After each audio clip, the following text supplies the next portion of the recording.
While Liurnia may be a massive zone, it doesn't have a large selection of Ashes of War available outside of its legacy dungeons. However, that doesn't mean any of them should be slept on. Greetings, fellow Tarnished. I'm StoneBear13. Here's my top 5 Ashes of War available in Liurnia of the Lakes.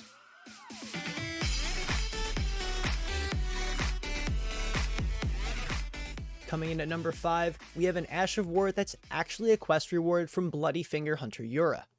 You'll have to have already assisted him in Limgrave by felling Flying Dragon Aikeel as well as Bloody Finger Nereus.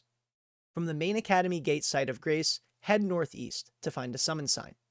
Interacting will allow you to assist Yura in his battle against a Bloody Finger Ravenmount assassin.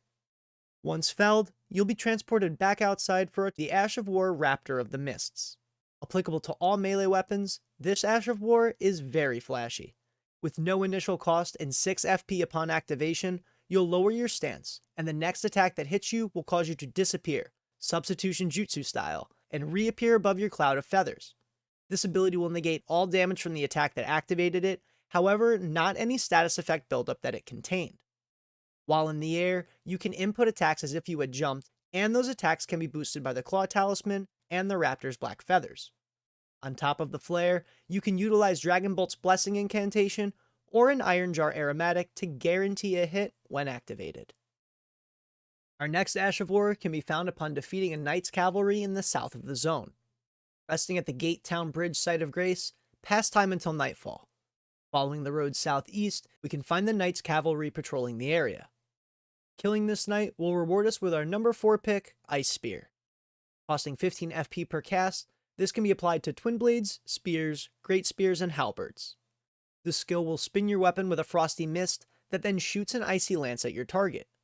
The damage is rather decent and the frostbite buildup seems substantial, however, the range is rather short. Oddly enough, this will find its best use against large targets.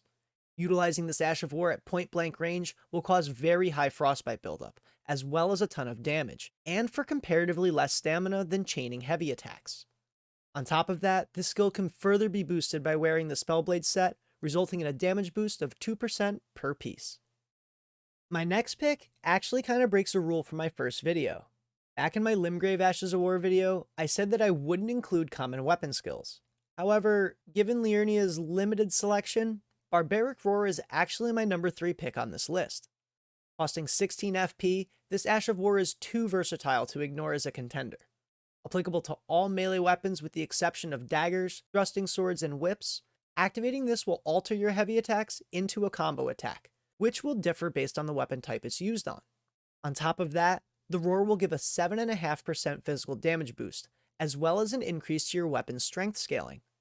This can also be boosted by the Roar Medallion, resulting in a 15% damage boost to your altered heavy attacks. To get this Ash of War for yourself, you'll have to head to the Ravine Veiled Village, located to the far north of the zone at the end of the ravine. In the corner of the area, located to the west of the site of Grace, you'll find a scarab that holds this Ash of War. Our runner-up is also dropped by a scarab, and will be quite familiar to anyone who has watched my top 5 weapons in Liurnia video.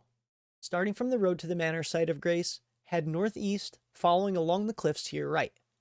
At the manor, head east, down the rocks, and to a small lake. Within the water, you'll see the tracks moving and hear the scarab. Time your strike to kill the very large invisible scarab and receive the Ash of War Hoarfrost Stump. This skill will cost 10 FP per cast and can be applied to any melee weapon. This will deal high damage and cause frostbite in a very generous radius, with the initial stomp causing 70 frostbite buildup and the following explosion causing 110. Covering a large area, hitting large targets multiple times, and easily clearing groups, this Ash of War is very strong. And if you're a fan of fire, using it to reset the frostbite buildup can help you fell bosses very quickly. As for my number 1 Ash of War in Liurnia of the Lakes, I've chosen Giant Hunt. Applicable to great swords, colossal swords, heavy thrusting swords, twin blades, spears, great spears, and halberds, this skill is truly overlooked.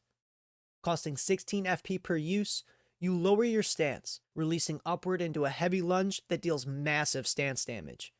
This skill will always deal piercing damage, and is boosted by the Spear Talisman for 15% increased damage.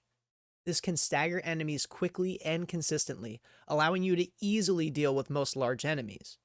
When used on smaller enemies, it can be a bit trickier to hit, but it will lift them into the air. Unlike stance breaking, flattening or sending foes aerial will allow for follow-up attacks while your target stands back up, giving you very large windows to deal damage. To get this Ash of War for yourself, you'll have to defeat the 2nd Knights Cavalry in Liurnia, found to the north. From the East Rea Lucaria Gate Site of Grace, rest until nightfall and head north to find your mounted friend.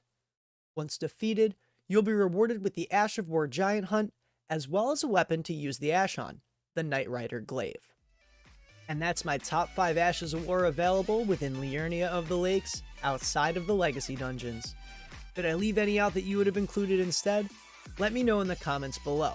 And as always, be sure to leave a like or a comment if you've enjoyed this video, and subscribe so you can stay up to date on all of my upcoming Elden Ring content. Once again, I'm StoneBear13, and thanks for watching.